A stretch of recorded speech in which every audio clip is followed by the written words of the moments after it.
नमस्कार, आप देख रहे हैं जनादेश। मैं हूं आपके साथ प्राची सिंह। खबर शुरू करने से पहले एक नजर आज की हेडलाइंस पर। हेडलाइन के प्रायोजक है सुशीला चैरिटेबल ट्रस्ट, जहां लोक हित और विकलांग लोगों की सहायता करना ही है कर्म, जिसका एक ही नारा जनहित में योगदान कराना।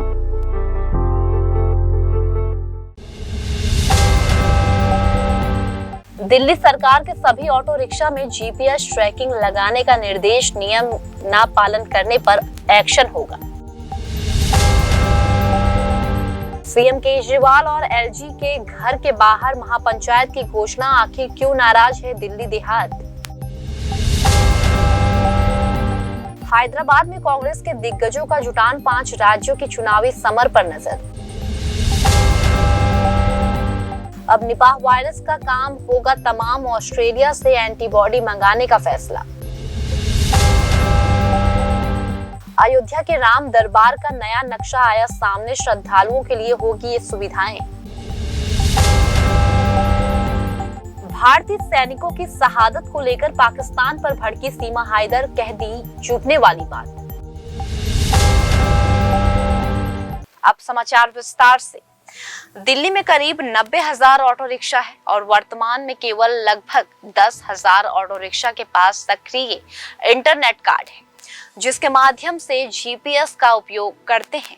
परिवहन विभाग ने शहर के सभी ऑटो रिक्शा ड्राइवरों को ये निर्देश दिया है कि वो सुनिश्चित करें कि उनके वाहनों में जगह को ट्रैक करने के लिए इस्तेमाल किए जाने वाला ग्लोबल पोजीशन सिस्टम काम करने की स्थिति में हो। ऐसा ना करने पर ड्राइवरों को दंडित किया जाएगा।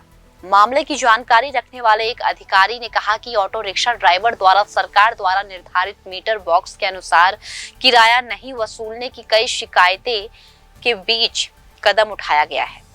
बता दें कि मीटर बॉक्स यात्रा की कई दूरी के आधार पर कुल सवारी किराया दिखाता है। जीपीएस प्रत्येक ऑटो रिक्शा में मीटर बॉक्स के अंदर एक सिम कार्ड के साथ काम करता है। अधिकारियों के मुताबिक शहर के 90,000 से अधिक ऑटो रिक्शा चालकों को ये जांचने के लिए कहा गया है कि क्या सिस्टम काम कर रहा है या नहीं। अगर नहीं तो इसे बदलवा ले। वाहनों में जीपीएस की जांच और बदलने का काम Delhi integrated multi modal transit system limited को सौंपा गया है, जो दिल्ली के कलेक्टर बस सेवा भी संचालित करता है। ये फिटनेस प्रमाण पत्र प्राप्त करने की प्रक्रिया के दौरान नियमित रूप से सिस्टम की जांच करता है। 5 साल से अधिक पुराने ऑटो रिक्शा को हर 2 साल में फिटनेस प्रमाण पत्र प्राप्त करने की आवश्यकता होती है, जबकि पुराने लोगों को इसे नियमित रूप से प्राप्त करने की आवश्यकता होती है। हालांकि अधिकारियों ने बताया कि विभाग द्वारा पिछले 3 वर्षों में कोविड-19 महामारी के कारण ऐसा नहीं किया गया है। परिवहन विभाग ने एक वरिष्ठ अधिकारी के नाम छिपाने की शर्त पर कहा, कोविड-19 के बाद ऑटो रिक्शा यूनिट ने फिटनेस जांच के दौरान ऑटो रिक्शा में जीपीएस की कार्य क्षमता की जांच करना बंद कर दिया। इसके चलते कई ऑटो में जीपीएस अब काम नहीं कर रहा। ड्राइवरों को इसका परीक्षण कराने के लिए भुगतान करने की आवश्यकता नहीं है। वर्तमान में केवल लगभग 10,000 ऑटो रिक्शा के पास सक्रिय इंटरनेट कार्ड है, जिनके माध्यम से वे जीपीएस का उपयोग करते हैं। अधिकारियों ने कहा कि ये प्रणाली वाहन की आवाजाही पर नजर रखकर यात्रियों की सुरक्षा सुनिश्चित करने में मदद करती है और ये भी जांचती है कि मीटर का उपयोग किया जा रहा है या नहीं। परिवहन विभाग के एक अन्य अधिकारी ने कहा, परिवहन विभाग ने ऑटो चालकों द्वारा मीटर के अनुसार न चलने की शिकायतें मिलने के बाद ऑटो रिक्शा में जीपीएस को फंक्शनल बनाने की प्रक्रिया शुरू कर दी है। इससे हमारे डैशबोर्ड पर ऑटो के ट्रिप मीटर की स्थिति को ट्रैक करने में मदद मिलेगी।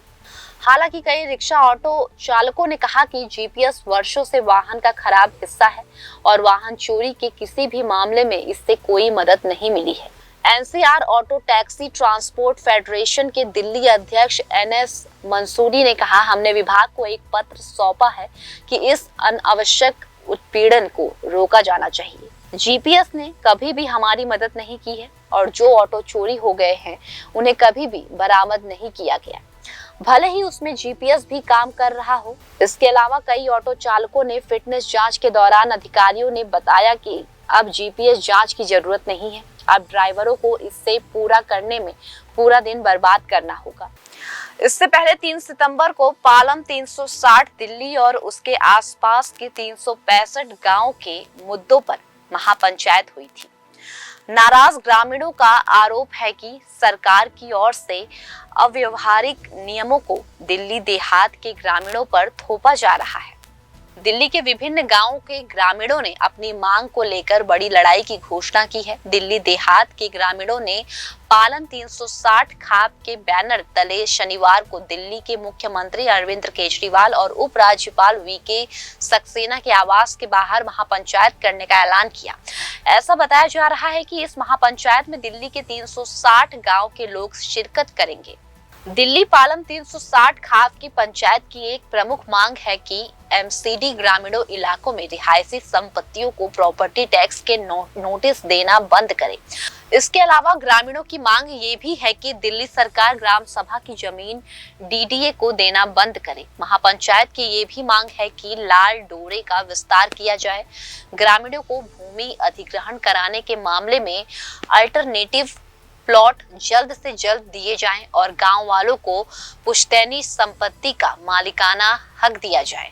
पालम 360 खाप के प्रधान चौधरी सुरेंद्र सोलंकी ने आरोप लगाया कि सरकार की ओर से अव्यवहारिक नियमों की दिल्ली देहात को ग्रामीणों पर थोपा जा रहा है। इससे पहले 3 सितंबर को पालम 360 दिल्ली और उसके आसपास के 365 गांव के मुद्दों पर महापंचायत हुई थी। सोलंकी ने आरोप लगाया कि आधुनिकीकरण के नाम पर गांव को ठगा गया है और उनके साथ विश्वासघात हुआ है। उन्होंने अपने आरोप में कहा कि ग्रामीण मूलभूत सुविधाओं से मोहताज हो गए हैं क्योंकि गांव में उनको सुविधा उपलब्ध कराने के लिए 1 इंच जमीन भी नहीं बची है। इसके साथ ही सोलंकी ने आरोप लगाया कि सरकार ने उनके परिवार के एक सदस्य को नौकरी और जमीनों के बदले वैकल्पिक प्लॉट नहीं दिया अब तक। उन्होंने दावा किया कि दिल्ली और उसके आसपास के 200 गाँव में इस मुद्दे पर पंचायत हुई है। कांग्रेस वर्किंग कमेटी की बैठक तेलंगाना की राजधानी हैदराबाद में होने जा रही है। इस मीटिंग में प्रियंका गांधी भी शिरकत करने वाली है। कार्य समिति की बैठक आने वाले 5 राज्य में विधानसभा चुनाव और 2024 लोकसभा चुनाव के मद्देनजर अहम माना जा रहा है। कांग्रेस की रीऑर्गेनाइज्ड कार्य समिति की पहली बैठक शनिवार को हैदराबाद में होने जा रही है। कांग्रेस संसदीय दल की अध्यक्ष सोनिया गांधी और सांसद राहुल गांधी दिल्ली हवाई अड्डे से कांग्रेस कार्य समिति की बैठक में शामिल होने के लिए हैदराबाद रवाना हो चुके हैं। इसके अलावा प्रियंका गांधी भी अपने आवास से हैदराबाद के लिए रवाना हुई है। कांग्रेस अध्यक्ष मल्लिकार्जुन खड़गे ने कहा कि पहली बार है कि अध्यक्ष बनने के बाद कार्य समिति की बैठक कर रहे हैं। हमारी पार्टी के संगठन बारे में इसमें ज्यादा बात होगी। आने वाले चुनाव को लेकर भी बैठक में चर्चा होगी। गठबंधन के बारे में बाद में जब हम गठबंधन के साथियों के साथ बैठेंगे तब चीजें तय हो जाएंगी। कार्य समिति की बैठक के साथ ही कांग्रेस तेलंगाना के लिए 6 गारंटी की घोषणा करेगी। कांग्रेस के संगठन महासचिव केसी वेणुगोपाल ने शुक्रवार को संवाददाताओं से कहा था कि नवगठित कांग्रेस कार्य समिति की पहली बैठक शनिवार दोपहर 2:30 बजे होगी। कांग्रेस अध्यक्ष मल्लिकार्जुन खड़गे ने इसकी अध्यक्षता करेंगे। पूर्व अध्यक्ष सोनिया गांधी और राहुल गांधी के साथ कार्य समिति के सभी सदस्य इसमें शामिल होंगे। विशेष आमंत्रित सदस्य और स्थायी आमंत्रित सदस्य भी शनिवार की बैठक में मौजूद रहेंगे। 90 लोगों की कार्य समिति की बैठक के लिए आमंत्रित किया गया था, लेकिन उसमें से 6 लोगों ने व्यक्तिगत कारणों से बैठक में उपस्थित होने में असमर्थता जताई है। इस बैठक में कांग्रेस शासित राजस्थान के मुख्यमंत्री अशोक गहलोत, छत्तीसगढ़ के मुख्यमंत्री भूपेश बघेल, कर्नाटक के मुख्यमंत्री सिद्धार्थ मया और हिमाचल प्रदेश के मुख्यमंत्री सुखविंदर सिंह सुक्खू भी हिस्सा लेंगे। कांग्रेस कार्य समिति की बैठक 16 सितंबर को होने के बाद इसके अगले दिन विस्तारित कार्य समिति की बैठक होगी। विस्तारित कार्य समिति की बैठक में कार्य समिति के सभी सदस्य के अलावा प्रदेश कांग्रेस कमेटी के अध्यक्ष और कई अन्य वरिष्ठ नेता भाग लेंगे। इसके बाद 17 सितंबर की शाम हैदराबाद के पास एक जनसभा आयोजित की जाएगी, जिसे खड़गे, सोनिया, राहुल और कई अन्य नेता संबोधित कर सकते हैं। कांग्रेस ने 20 अगस्त को अपनी कार्य समिति को रीऑर्गेनाइज्ड किया था। पार्टी अध्यक्ष मल्लिकार्जुन खड़गे के साथ पूर्व अध्यक्ष सोनिया गांधी, पूर्व प्रधानमंत्री मनमोहन सिंह और राहुल गांधी समेत कई वरिष्ठ नेता शामिल हैं। कार्य समिति में 39 सदस्य, 32 स्थायी आमंत्रित सदस्य और 13 विशेष आमंत्रित सदस्य शामिल किए गए हैं। इस कार्य समिति में सचिन पायलट और शशि थरूर जैसे नेताओं का पहली बार जगह मिली है। वेणुगोपाल ने कहा था कि कांग्रेस सांसद 18 सितंबर से शुरू हो रहे हैं।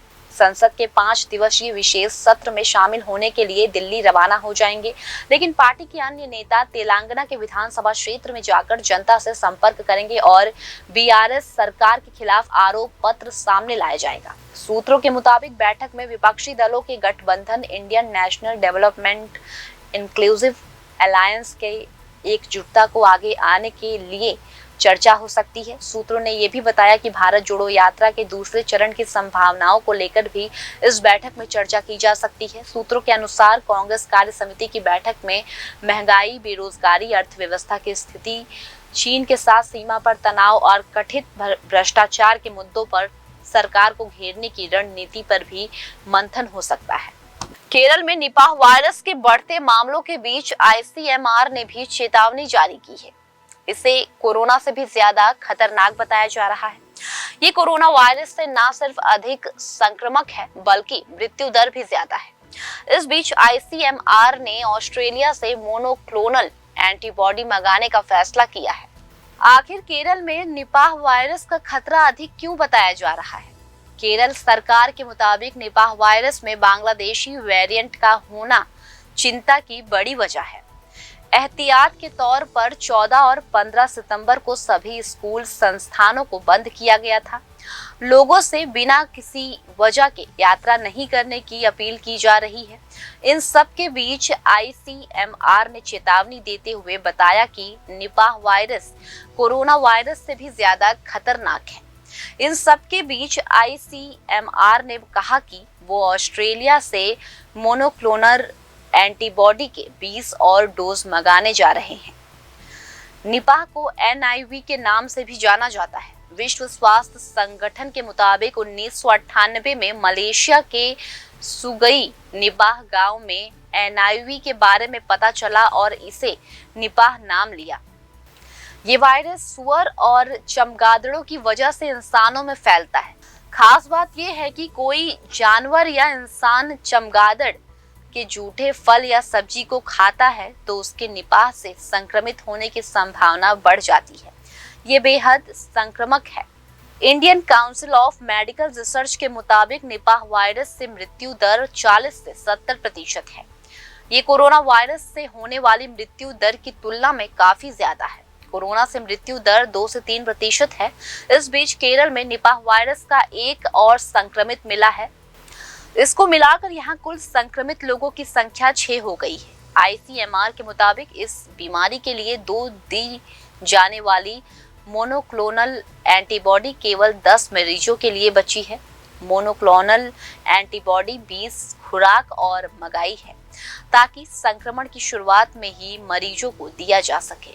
हालांकि ये केरल में क्यों फैलता है इसकी वजह साफ नहीं है। 2018 में पाया गया कि केरल में इसका प्रकोप चमगादड़ों से संबंधित था, लेकिन ये मनुष्य में कैसे पहुंचा इस बारे में भी इसकी जांच की जा रही है।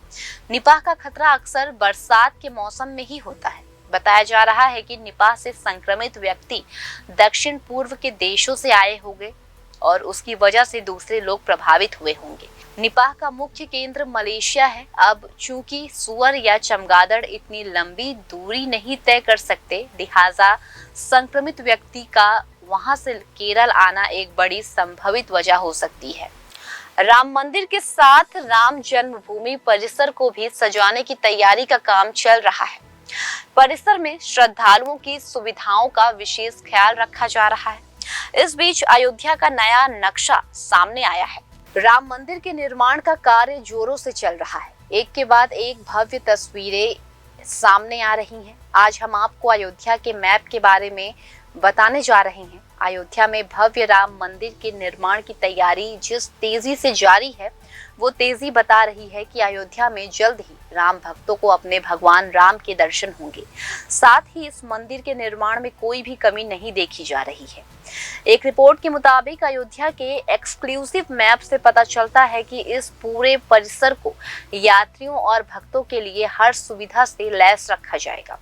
बता दें कि अयोध्या के राम मंदिर परिसर में सीता कूप, शेष अवतार मंदिर, सप्त ऋषियों का मंदिर, जटायु की मूर्ति, कुबेर टीला, अंगद टीला, नल टीला, फुलवारी क्षेत्र, प्राचीन शिव मंदिर, उपवन गलियारा और जड़ी बूटी उद्यान होगा। वहीं यहाँ आने वाले यात्रियों की बात करें तो उनके लिए सभी तरह की सुविधाएं रहेंगी। राम मंदिर में श्रद्धालुओं के लिए भी खास सुविधाएं होंगी।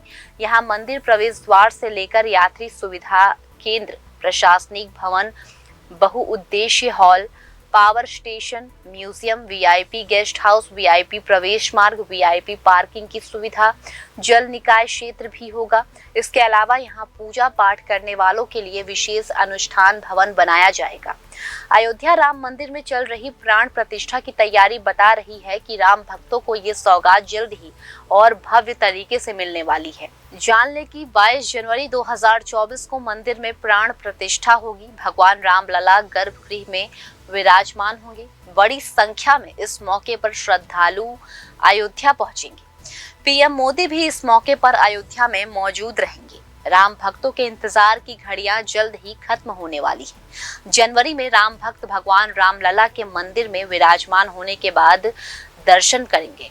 सीमा हैदर पाकिस्तान पर भड़क गई है और कश्मीर में आतंक के लिए खरी खोटी सुना दी है। सीमा हैदर ने कहा कि पाकिस्तान की इन्हीं हरकतों की वजह से वहां कोई रहना नहीं चाहता।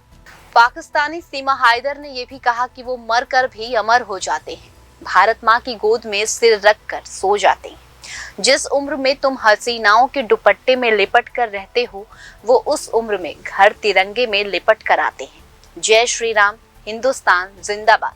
बता दें कि जम्मू कश्मीर में अनंतनाग के आतंकियों के खिलाफ ऑपरेशन का आज चौथा दिन है। 4 सूरवीरों की शहादत के बाद सुरक्षा बलों ने कम से कम 2 आतंकियों को चारों तरफ से घेर रखा है और उनका अंत नजदीक है। अनंतनाग के कोकेरनाग का ये वो जंगली इलाका है जहां 2 से 3 आतंकी छिपे हुए हैं, जिसमें लश्कर का कमांडर भी शामिल है। पिछले 4 दिनों से जारी ऑपरेशन के दौरान शुक्रवार को सेना ने लॉन्चर से ग्रेनेड दागे।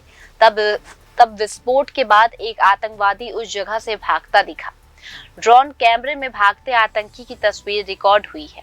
गौरतलब है कि कोकरनाग में गडोल की एक सीधी पहाड़ी पर आतंकियों ने अपना ठिकाना बना रखा है। अब तक पहाड़ियों में बनी कम से कम 6 गुफाओं को तबाह किया जा चुका है। इस अभियान में सेना और सीआरपीएफ और जम्मू कश्मीर पुलिस तीनों लगी हुई है। आतंकियों की सफाई के लिए पैरा कमांडो को भी उतारा गया है। आधुनिकतम उपकरण और हथियारों का इस्तेमाल किया जा रहा है। यूबीजीएल ग्रेनेड लॉन्चर और आईईडी से विस्फोट किए गए। जान लें कि बुधवार को ऑपरेशन के दौरान आतंकियों ने गोलियां बरसाई, जिसमें सेना के कर्नल मनप्रीत सिंह, मेजर आशीष और डीसीपी हुमायूं भट्ट शहीद हो गए।